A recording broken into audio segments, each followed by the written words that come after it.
రేపు నువ్వు సేదర చేయవా? రాజా వయసు నీకు, విను నా వైపు చూస్తా.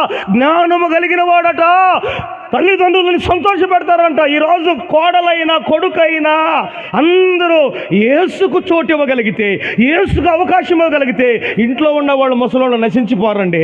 వాళ్ళు ఎప్పుడు వాళ్ళు దేవుడిచ్చిన ఆశకాలం దాకా బతుకుతారు. కొట్టు చేతులు ఒకసారి. ప్రైజ్ ది లార్డ్, హల్లెలూయా. జ్ఞానము లేకపోవటం వలన, యేసు లేకపోవటం వలన తల్లిదండ్రులు చూసేవాళ్ళు లేరు. యేసు ప్రభు ఎవరో తెలుసా?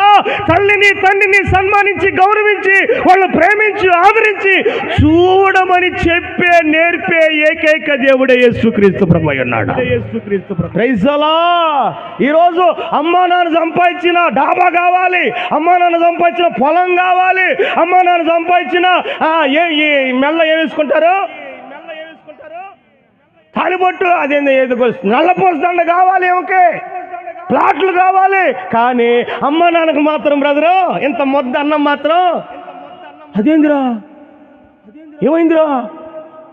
వాళ్ళు ఇల్లు కావాలి, వాళ్ళ పొలం కావాలి, వాళ్ళ బంగారం కావాలి, వాళ్ళ ప్లాట్లు కావాలి, వాళ్ళు చదువుని నేర్పిన చదువు కావాలి, వాళ్ళు నీ కోసం కష్టపడి తెచ్చిన ఉద్యోగం నీకు కావాలి. కానీ తల్లిదండ్రులు మాత్రం కొద్ది కూడా సంతోషపడవు. కారణం ఏంది? ఏమి లేక, నిజమైన దేవుడు నీ జీవితంలో లేక తల్లిదండ్రులు చూసే మనసు నీకు లేదు. ఈ పూట యేసయ్యకి చోటిస్తే నీ తల్లిదండ్రులు సంతోషపెట్టగలుగుతావు. Praise the lord.